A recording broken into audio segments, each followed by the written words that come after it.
How to log into Shein account. Let's get started. Launch your Shein app. Here we go. You will land to this kind of page. Now at the bottom right corner, you can find the option of Me. Click on it. At the very top, you will see the option of sign in or register. Click on it. From this page, you can easily log into your Shein account. Firstly, you have to type in mobile number or email address to continue, or also you can join with Google, Facebook or Apple.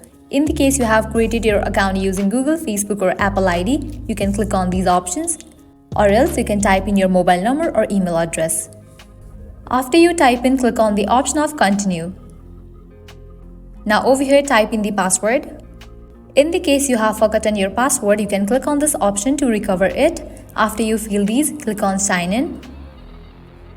And with that, you will be logged into your account. So this is how you can easily log into Shein account. I hope you guys are clear about it. At the end, if you guys find this video helpful, don't forget to like, share and subscribe to our channel. Thank you.